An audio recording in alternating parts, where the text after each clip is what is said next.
afternoon, good morning to some of you, good late afternoon to many of you joining us overseas. My name is John Carroll. I'm the CEO and founder of the Service Council, and welcome to the inService podcast series.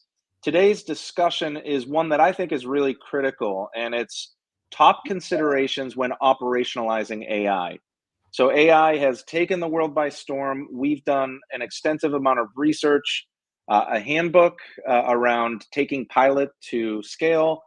We've hosted a service journey workshop down in partnership with Salesforce at AAA's headquarters. Thank you to Scott Verbracken, board member, the VP of Automotive Services for AAA, who hosted that session with his colleagues.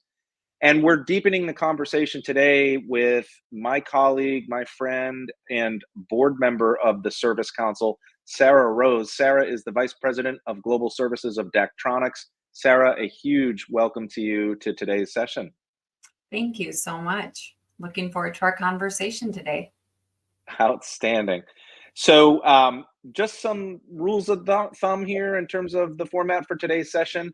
Hello to you that are watching us on LinkedIn. We see you. If you'd like to submit questions, we like to make these interactive, and we do pop out of our planned dialogue to address any questions that come in over the course of the discussion. If you want to react, we welcome your reactions too. If you agree or disagree, the spirit of these is to create a debate, a discussion. So we welcome any thoughts you might have along today's journey. Today's session is recorded. So if you want to revisit it, share it with colleagues. It will be available and accessible on our website, on our LinkedIn social platform, and across whatever podcast platform you subscribe to, YouTube, Spotify, and all the others. So thank you. And without further ado, we jump into today's discussion. So Sarah, I know you really well, and many of the community know you really well, but for those that don't know you, could you maybe introduce yourself, your personal and professional background?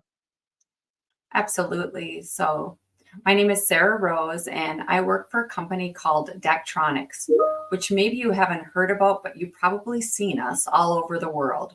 We are the leading manufacturer of audio and visual communication systems, specifically around our LED display technology.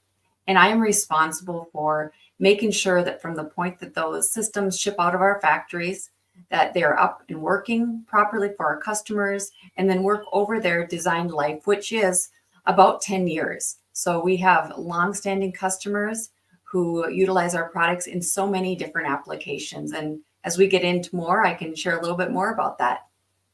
Outstanding. Yeah, I experience Daktronics technology commonly at my daughter's lacrosse games. I'm constantly seeing the Daktronics logo across many of the technologies deployed to within the stadium environment. So I'm constantly seeing you all out there and about, and I love seeing our members out in real life and in the real world. Could we deepen a little bit more of an introduction to the company? So can you talk just a little bit about the scale of the operation and what is the customer relationship with Daktronics? Can you talk a little bit more about that? Absolutely. We generally do about $8 million in sales a year. We are the largest company in terms of brand recognition for our products. We have products in over 120 countries, and we have over 12,000 total customers. So we are supporting, the service organization is supporting roughly $6 billion worth of installed revenue globally. And when I say supporting that, what we're doing is, it could be many different things, but most of the time our customers, we think about helping them to make sure the systems are working and operating well. And then we also help them to maximize the experience that they have with our systems. So when we think about working and operating well, we have a full 24/7 technical support team. We're able to deploy field service individuals globally. We have a repair center in North America, as well as in some of our Asia Pacific regions. And we provide account management and other services, in addition to some of the work we do to really help to optimize the systems for performance. As you talked about, some of these large professional sports, when they get those big boards, they want to have something on it. They want to entertain fans, and our teams help them to do that as well. That's outstanding. Outstanding. What a large entity, and the global footprint, I'm sure, brings complexity to the operation in terms of local language and dialect and the culture and the different experiences that are required and mandated in those particular regions. Maybe we'll get into that today, but let's start on the topic of AI, which obviously has emerged as a really hot topic. And according to our research, it's the number one prioritized technology investment for 2024. 62% of service leaders said that it was prioritized as an investment. And as we roll the movie backwards, it has been building steam. So at the early point of 2023, January, it represented 27% of prioritized investments. Midpoint, June, 49%. So that's continuing to go up and to the right. So the hype is here and it's being realized. Um, so what is the background from your perspective, or what was the compelling event that led Daktronics to formally define an AI initiative? What kind of set you on your mission for AI? Yeah, thanks for that question. And I think, like many companies, right, how do we improve the ability for us to support our customers, support our employees, and support our partners? And so, if we go back in time, some may even say that the term AI was coined in 1956. But in the 1970s and 80s, because of the limited, computing power to be able to do that, it really wasn't able to be able to be brought full force. And we know that as we went into the 90s and 2000s, IBM did more stuff in terms of speech recognition and other things like that. And then as we've gone into 2000s, we're thinking about this big data. So all of that has been part of our history as well as our consumers' history. And so now we hear these words AI, and what is it? And so for us and our organization, we really had to break down when we talk about that. It can be so broad. What are we specifically talking about around AI, and how can it help us to really enable our customers to be successful? In fact, a lot of times people even termed rule-based systems and expertise that would come out of those systems as AI. But now it's this machine learning and these algorithms that are coming forward. And so we had to start to break that down and do an education within our company, as well as we started to approach it. We started to learn more about what does this mean from a data perspective? How do we approach it from this machine learning perspective, as well as this generative AI? And how would we use all of these things together as we think in addition to these large language models? So it's big. And so for us as an organization, there's so much you could take on. But how do we take a piece of that, learn and understand, experiment with that, with our goal really to provide effective and efficient service to our customers? Where we came from is I talked a little bit about our products.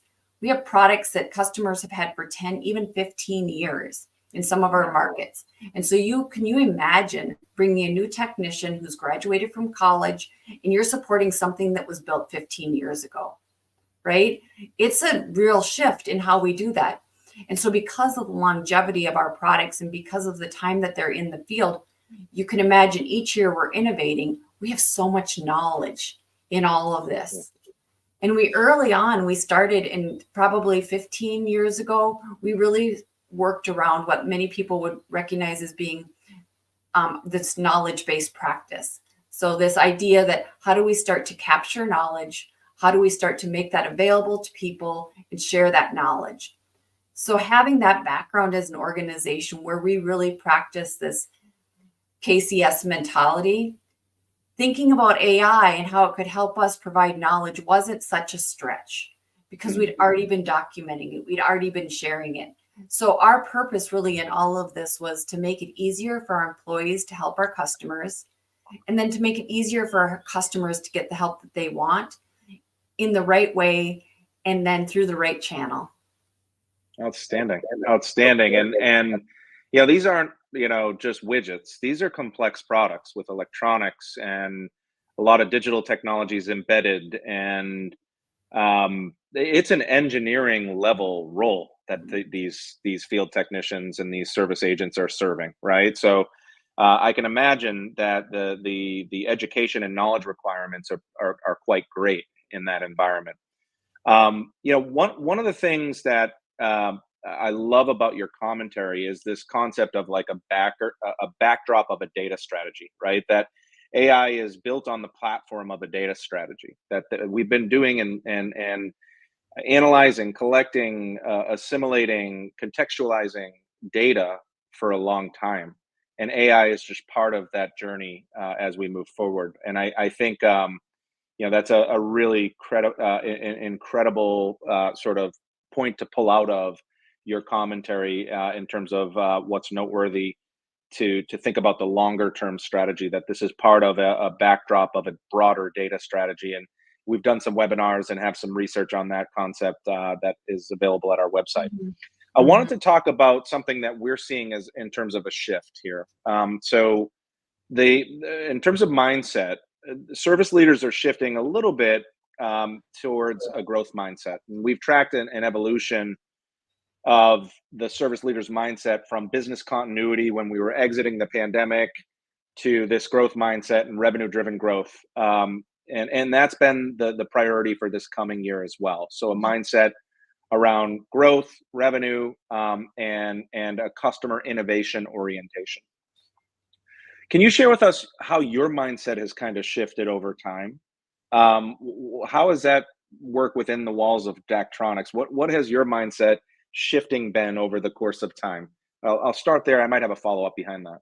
Mhm. Yeah, as we think about what we support, and maybe I could back up a minute, just help people to understand like the breadth of what's supported.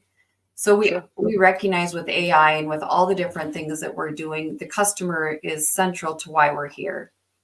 And with Ford Daktronics, we have customers in many different business segments.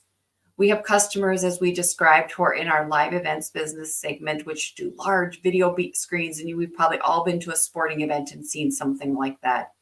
We have customers who are more in our commercial business, and that could be screens that you, as you drive along the road, you see a billboard that could be animated and showing information to you. That could be also as you pull up to a quick serve restaurant or to a gas station, the digits outside that gas station, or the message that's playing outside your school saying school conferences, May 23rd, right? So our gamut of those customers. In addition, we also support our transportation customers. So when you drive along a roadway and you see information about toll roads, you see information about what's happening ahead, that's provided by Daktronics. Sure. And then another large area of our business is our high school park and rec. So like you said, the lacrosse game, right? And that's a literally like a steel box or an aluminum box, and there's digits in it that are doing the scoring and timing. Or it could be as big as a video board within a high school. And this doesn't just happen, in North America. This is globally. So when we think about our customers and then we think about their applications, how they're using our systems, for example, the fuel light digit is critical to their operations, but it isn't like it's the fans are watching it for a live event. But yet the criticality of both of those is important. If that fuel light is not correct, if the data that we're putting up for a player is not correct, it has an impact on their ability to perform as an organization. And so taking that into mind, but then you step it even farther and you say, what are those customers like? In the live events in a large stadium, there is someone there touching the buttons, controlling it, and likely has been doing that for many years and very comfortable with the technology. But if we have someone who's maybe at a gas station and the key fob isn't changing the digits properly, that's not their primary thing. They're picking up the phone or they're reaching out to someone to say, help me change the key fobs. So my point in all of it, when we talked about what does it look like for Daktronics, and you talked about this growth mindset, we have a growth mindset. We have a growth mindset. How do we continue to grow our services? But we want to grow them in a way that it's valuable for our customers and what they want. But we also think of this growth mindset as we can't do things the way we've always done them. Yeah. For a lot of our business, for many, many years, our primary way that our customers would get support from us is picking up the phone and calling us. Well, that is fine and serves in certain applications. We're starting to see things change. We're starting to see that people now are thinking about a digital experience. They're not wanting to pick up the phone and use it as a phone. They're wanting to quickly find things and be able to surface data and information in order to help them. So how do we switch from a phone environment to a more online or a connected environment to enable our customers to be able to do the things that they want to do through service and support?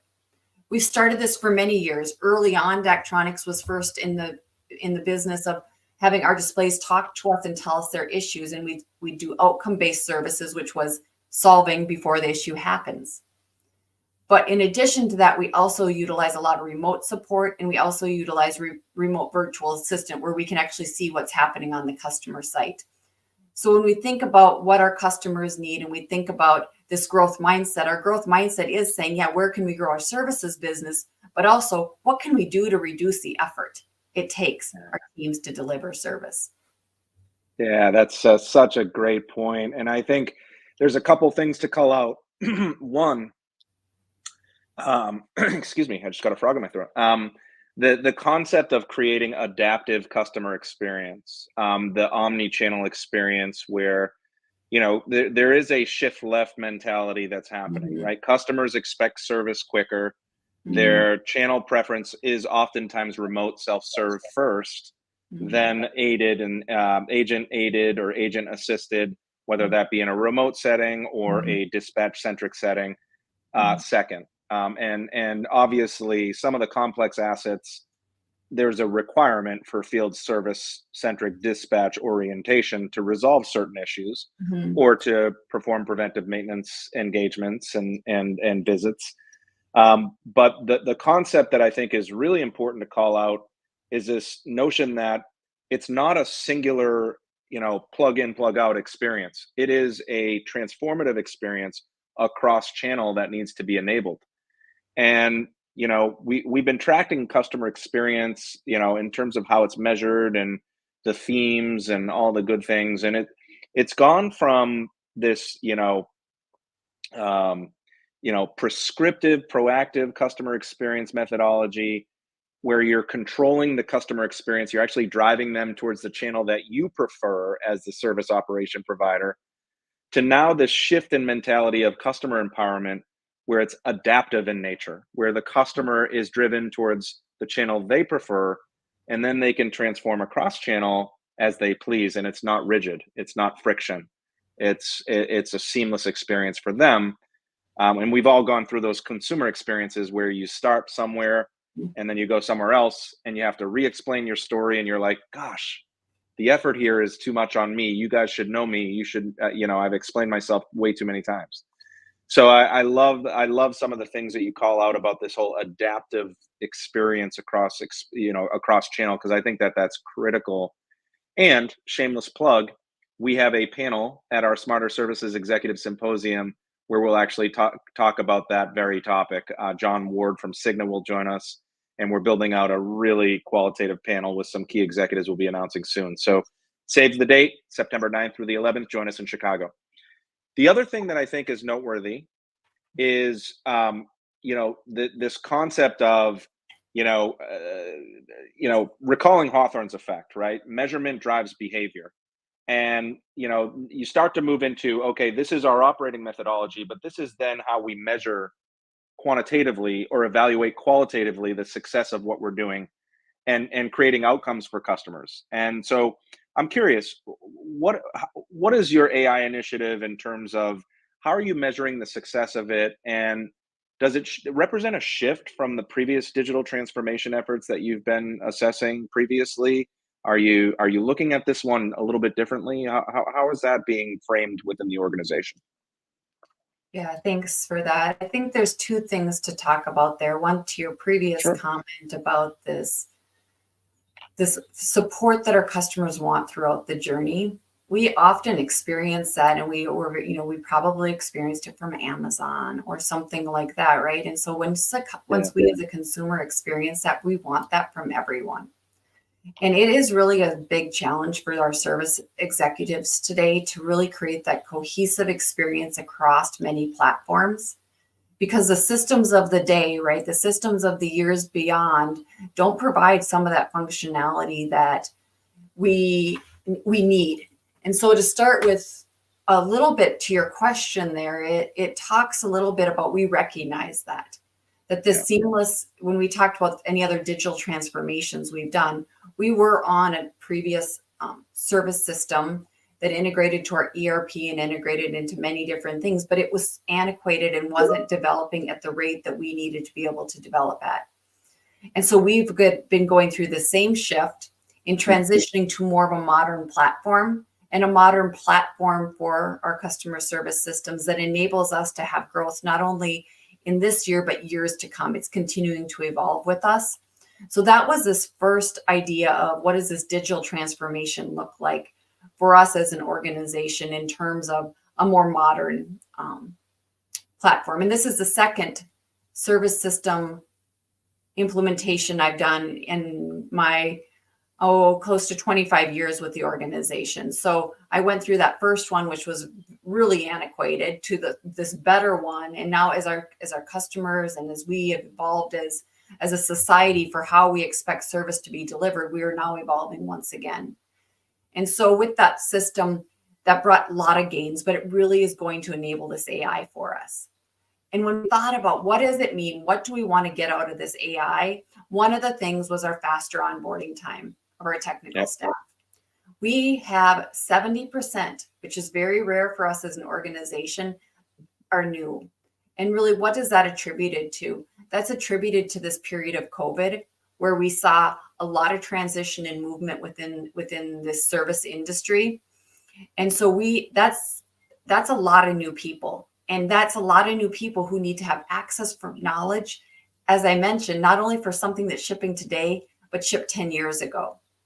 Yeah. And what really helped us, John, this is one of the other ones I'll talk about, but really helped us in this journey to understand why AI was important, was the research that you and your team have done around the field service technician. Because through that data, it was things we were feeling and we were getting from our technicians, but we didn't have a documented research to be able to articulate, we're not alone. Here's what we're seeing in the industry. And by bringing that forward, as we brought our AI proposal forward, that gained credibility to the need for this.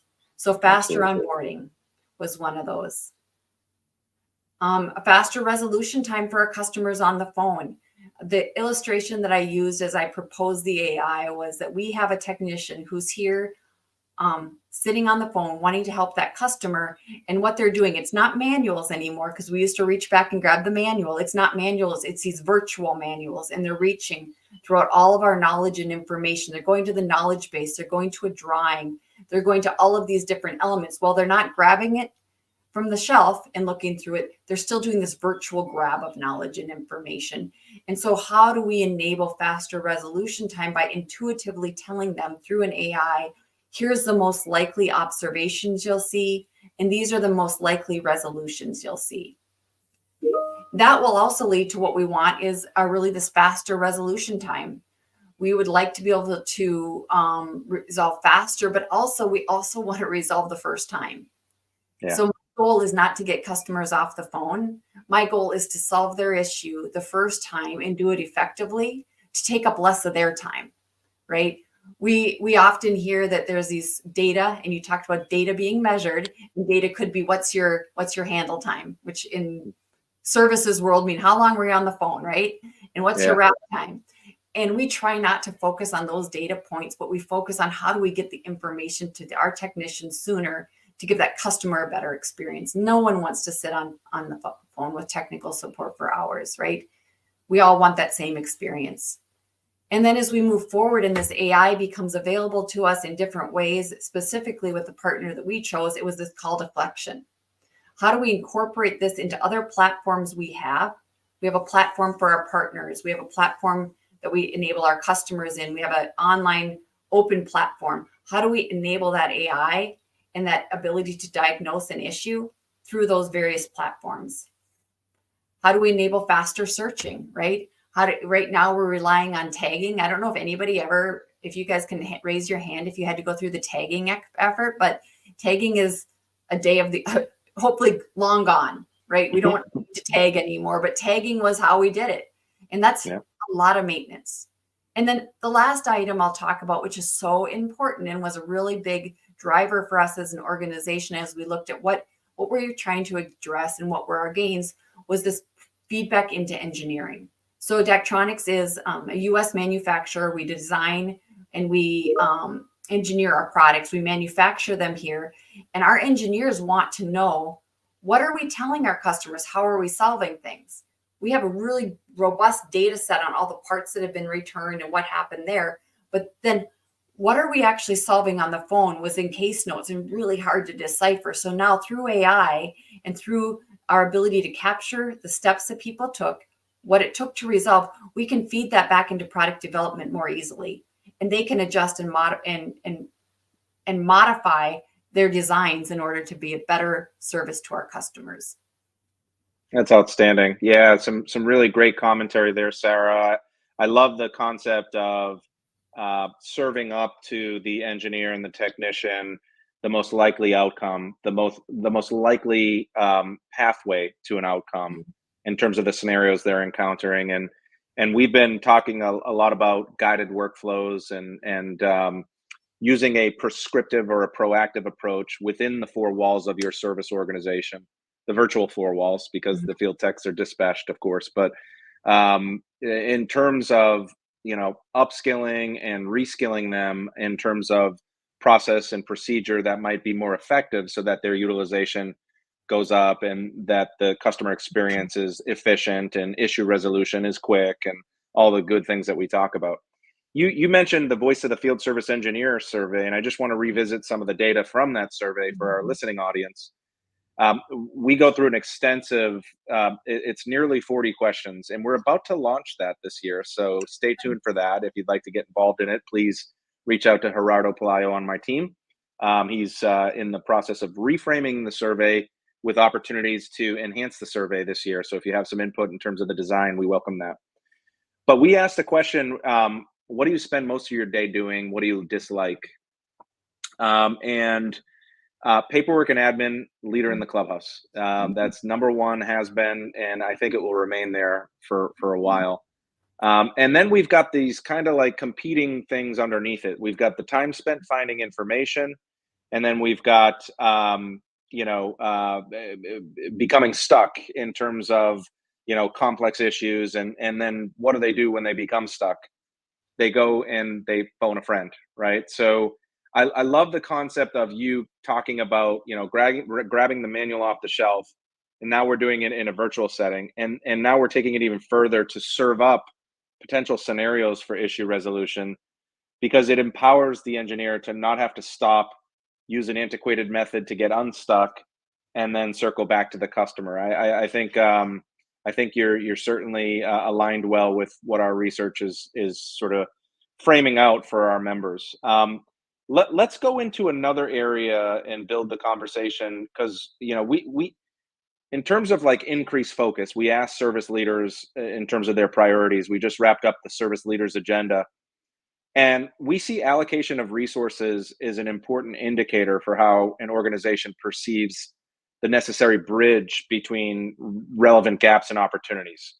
So when the service leaders were asked what increased business focus entailed, this year's service supply chain survey returned a balanced distribution at the top between investment in intelligence and analytical tools, investment in technology tied into the field, dedicated team, and a dedicated strategy. And this was a little bit of a shift from the previous year, where dedicated strategy was the clear number one signal of increased focus, and dedicated team wasn't even in the top four. So how did Daktronics think about this process in terms of the increased focus into AI, and how did it manifest across the organization? Can you talk a little bit about your pathway around AI? No, and I appreciate the insight from that survey, and we could resonate with the supply chain, right? From last year, and that seems like everybody's starting to climb out of that. And then if we think about this idea, we talked a little bit about intelligence and analytic tools. So like I mentioned before, we have been able to launch this platform that enables us to be successful. And why it's important to bring this up when I talk about this intelligence and these tools is the fact that in the past, people would go to 4 or 5 different systems. And so as we imagined what AI would look like for us, or how we'd best help our technicians. Really, that's what we're trying to do. How do we better help our technicians? How do we better help our customers? How do we get them information? AI started to come to the surface, but we were willing to explore that with the idea that now that we have one integrated system, people aren't having to go to many different platforms in order to get the answers that they were looking for. How could something like that be integrated in to our existing platforms? And then how does it pull from our existing fields, our existing data, and continuously learn?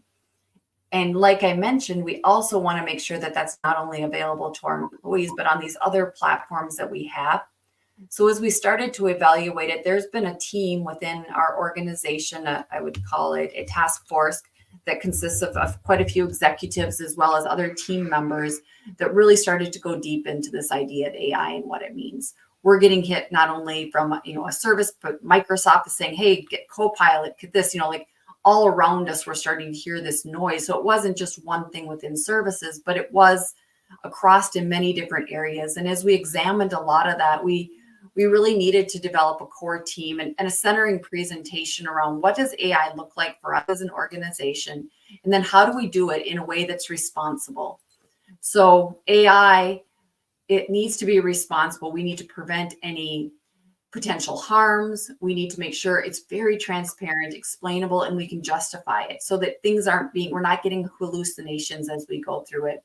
We also make sure we need to develop it in the right way to protect our employees as well as our customers and our shareholders, their identity and their autonomy. So we really wanted to do this in a good way and in a right way. We weren't just going to open it up and say, start using it, everyone. So our organization developed our AI policy, and that enables us then to start to do what is called experiments. So how did this come into play? Well, this came into play because we had this opportunity. We were exploring AI. There were these big, huge things that could impact many different areas. And then there was this segment. And we said, what about we experiment in our technical support area with a platform of AI to help our technicians do their work well? And as we looked at it, we needed to make sure, is it fair or is it secure? Is it accurate? Do we have a governance over all of these different things? And through that process, we determined, yeah, we feel like we could do that in this experiment and we could make it come to life. And then we were able to get the go ahead in terms of who might we select and what's important to us to select. So I hope that answered your question. It does. Yeah, it's a great talk track. I think it's very useful. Can we get back into the data foundation Mm. concept that we were talking about? So, no matter how advanced technology gets, and AI is quite advanced, especially Gen AI, but the old garbage in, garbage out appears to remain as relevant today as it is simple. And why is there still such a prevalent problem? And can you talk about your experience structuring the data for AI and anything that you'd change around with the benefit of hindsight? So, having gone through it now, would there be any changes or gotcha moments where you might alter your approach if you were a new company considering an AI path? Yeah, I can go, data, and you are right, garbage in, garbage out. And so I could even go back as far as the second implementation of our service CRM system. When we started to evaluate what should we do, where should we go, who should we choose, what is it going to look like, we had big rocks. Big rocks was a data. Big rocks was customers, account, location, assets. So, and then you tie into products, right? So for us, that's how we know, that's how we service people. So even within that very first system that we did, data was a red flag for us. Not a bad red flag, but it was something that we need to organize. We need to make sure we have a governance and a platform around, because over time, over the last 10 years, over the last 50 years of our organization, it has evolved. And so data became something that we saw as a relevant risk as we implemented our service solution platform. And we started to get a handle on that as we went forward, but it caused delays in implementing our service solution. And guess what? Here we are going into AI and we think we have it all together, and we get into this and we're like, whoa, products, they're complex. Oh, yeah, we can tell people what it is, but how do we put it into a tool? So data was another area that we are continuing to work through as we're implementing this AI solution. We don't have a product that turns on and off. We have a system that has multiple products, and based upon the symptoms that we're experiencing, you may go down multiple paths to solve that. So how then do you service that to the agent? Do you service that to the customer to give them the best experience possible? So if I hindsight, what I would have done differently is I probably would have spent more time up front with the people that we were interviewing or working with to determine who we'd go with to talk about our data structure. You can sign an NDA, and I would have stepped down and really made sure they understood our data structure before we entered into an agreement of any type. We think we'll get there, but it's still one of those things that has been, it's been a struggle to get to where we need to get to. It's been good learning because we would have had to do it no matter what. Sure. But yes, data. Absolutely. And was there any, just double clicking on the decision making process for you in terms of selecting your partner? Were there any other learning moments from the process of making the decision to embark with your technology partner in this journey? So outside of the practical observations that you learned in terms of investigating the data further, what about the approach you took to select the partner and ultimately collaborate with the partner leading up to the selection?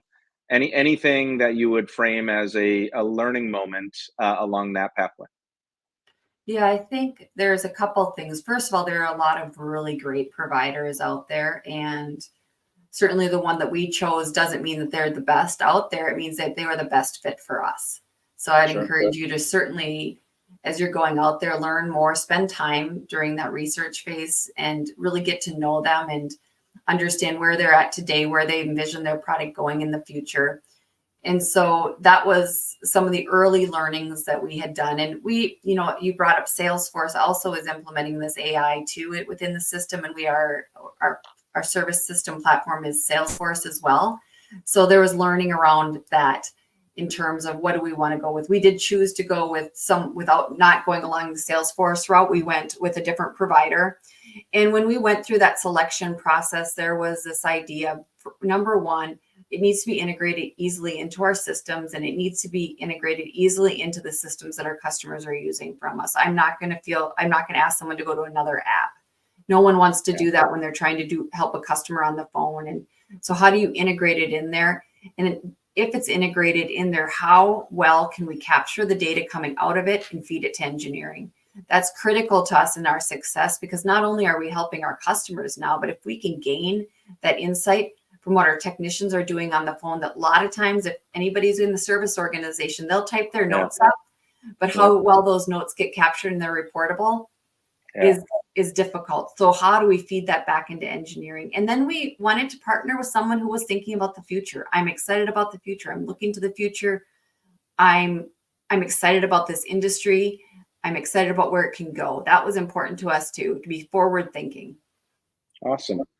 And yeah, I love that comment you make around design for serviceability. That as you're thinking about, the impact of technology investment such as Gen AI, there is the field service throughput increase, the utilization increase, the ability to upskill and reskill younger talent in terms of next gen service workers, and obviously that's felt at the customer level in terms of CX improvement and obviously time to issue, issue resolution time, excuse me, goodness. But there's also other elements here that AI can help with, and that is capturing knowledge for future training. There's an element of using that data to fuel, future product design and service design, so that products are more supportable as we move forward. So I think you make a really great point there. I want to go to the organization's approach to the selection, the implementation, so on and so forth. How has the IT organization been involved, and what best practices are you able to share for organizations that are embarking on a similar journey? So, was your IT leader or organization driving the process? Was it collaborative? Did you drive it? Were they a co-passenger? Were they the pilot? Tell us a little bit about their role in this. Yeah, thanks. So within our organization, which I would assume others might be structured differently, but within our organization, we have a G&A, which is our IT. Within our IT, we have certain people that focus specifically within our services and are really brought in on service activity. And so a lot of thought leaders there. We have one individual who is just sees the future and is able to imagine what it could be and just really has brought innovative things to the organization. Then we have other people who are more in this engineering and architectural perspective. So as we started to explore that was my first call, right? I said, hey, Sure. I think I want this. Talk to me about what you know about it. Talk to me about how you think this could work. What other things have we seen? What have we explored? So early on, I brought in, because we have a partnership. It truly is a partnership. So I brought that IT organization on, and the individual that I brought on was closely aligned with where my vision. So that's part of the picture. But when I say IT isn't one, for us, it was the entire executive team then. So my peers, and primarily my peers around, our governance, some around IT, but specifically around the risk, right? So we have people who are saying, ooh, that sounds scary. I don't know if we should do that. What does this mean? What does that mean? So the poor companies that we worked with and started to visit with to begin with were probably very familiar to these types of things, but they asked a lot of questions. We went deep into what does the security look like? Where's our data going to go? And then we had agreed to a governance and other things like that. So there were points where I thought, is it worth it? Like, come on, people, we're going to be there someday. But then the questions became so good and educated us so well. And we were able to form a more clear picture of how AI can be used, not only for this experiment, but across our organization, that the activity became growing for all. But it's critical for me, at least. It was IT, our governance. It was our CFO was very interested in how all this, because of regulations. And so it became a team effort. That's awesome. That's awesome. And I love the comment you keep making that I think is also noteworthy, and that is responsible AI and the risk of bias and low quality data and inappropriate context with respect to AI and the learning and so I think that there's an element here of responsibility when embarking on this process. So I think it's noteworthy the team that you mentioned that was involved in this approach to make sure it was not only impactful to the customer, impactful to the organization, but also responsibly performed. So good on you. Let's get to an area that I think is sort of a challenge with respect to embracement of AI and technology in a broader sense, but certainly around AI and this whole notion of the growing concern that AI is going to replace humans, right? And another shameless plug: Smarter Services Symposium is building a theme around the human connected digital journey. So we think that there's a great importance to talk about how functional, technical, and human roadmaps come together and converge. So that's the theme for this year's symposium. Mark your date, mark your calendar, September 9th through the 11th in Chicago. Please join us. We frame digital transformations, back to this growing concern about AI replacing humans, as a convergence of people and technology and data. And that the relationship between the two, it doesn't have to be adversarial. So can you talk a little bit about how Daktronics has addressed this growing concern within the organization? Is it a lingering concern? Was it there ever? Maybe you could talk a little bit about that. Yeah, we recognize that as we had done research and learned from other organizations, that I think the words that were coming up, at least that I had learned, thank you to the Service Advisory Council and going to the conferences and being able to talk and network with people and actually meet people who are trying to do the same things you are, that helped me because I had a little bit of a heads up on some things that I might hear from the teams and others. So we recognize that people feel they're going to be replaced by AI. And so we just really started as a core team overall. What are our beliefs? We believe that AI should augment our human intelligence and not replace it. And then when we talk about it, we want it to empower our teams by automation of repetitive tasks, such as answering frequently asked questions and handling some simple requests that we have. We also believe that we need to still continue to provide our customers with a personalized recommendation based on that customer's preferences. So we want to make sure we value our customers, we value their business with us, and we don't want them to not feel like they're personal and they're important to us. And we want to analyze the data through AI because we feel it will help us to identify trends and predict patterns that we could also use to improve our customer experience. But we said it will not replace the human interaction. We still will be able to talk to our customers, a real person, especially for complex issues.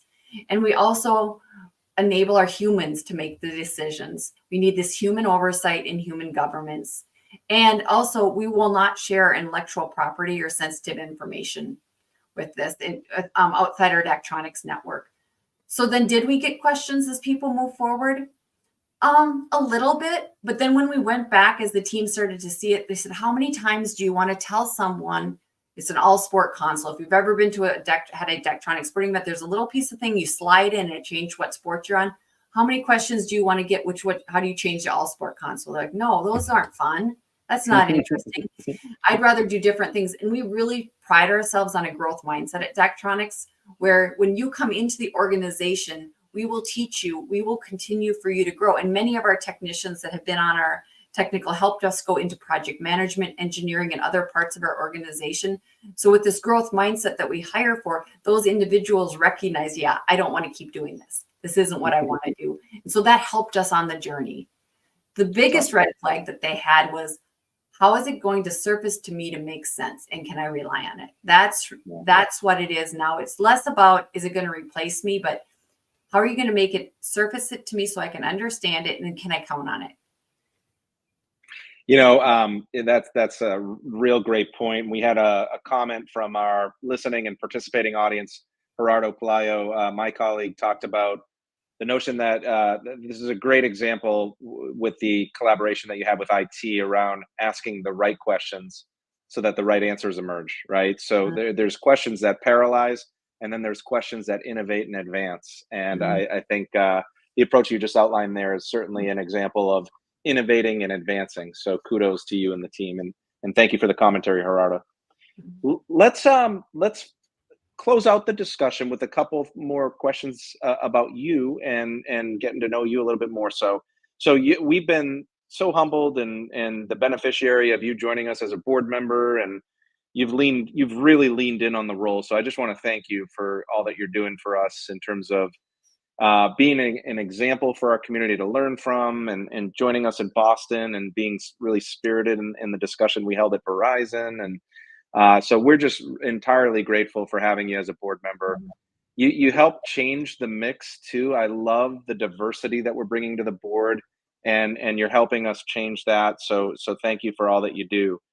What value are you seeing from the role? Because I don't want it to be one-sided here. Yeah, I think the diversity has always been there. It's being invited to have a seat at the table. So it's nice to recognize more diversity within all organizations, and then continue to lift as we move, right? How do we continue to lift and bring others along? Because we don't only just need diversity of gender, diversity of those types of things, but we also need diversity of mind, of thought process. And so it's exciting to start to work with individuals who've come from other backgrounds and come into the services organization with fresh and new ideas. So I would just say thank you to you and the whole organization as a whole. What I found is a very welcoming environment. When I attended the conference in Chicago, I felt included.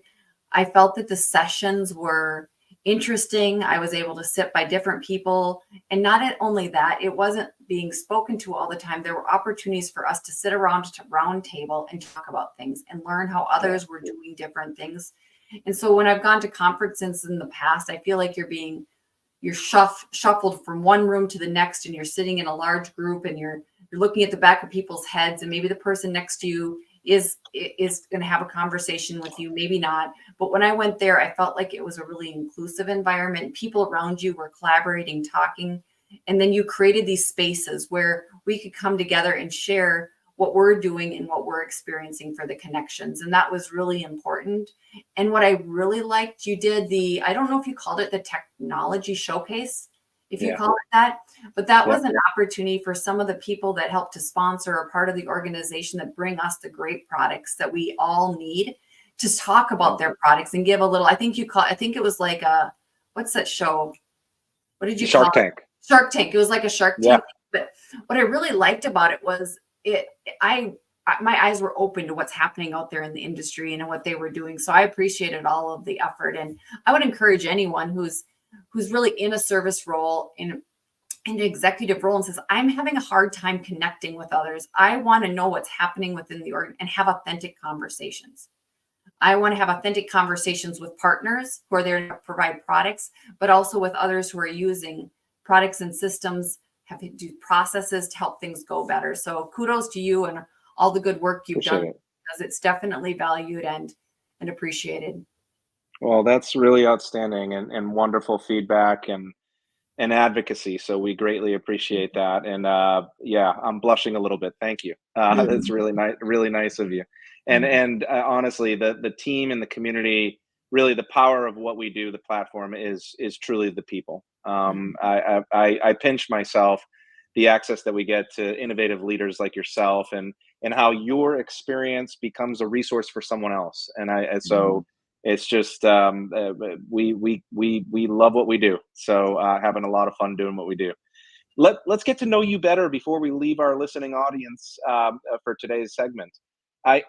There's some ornaments behind you on the wall. Something personal about yourself. I know you have a passion.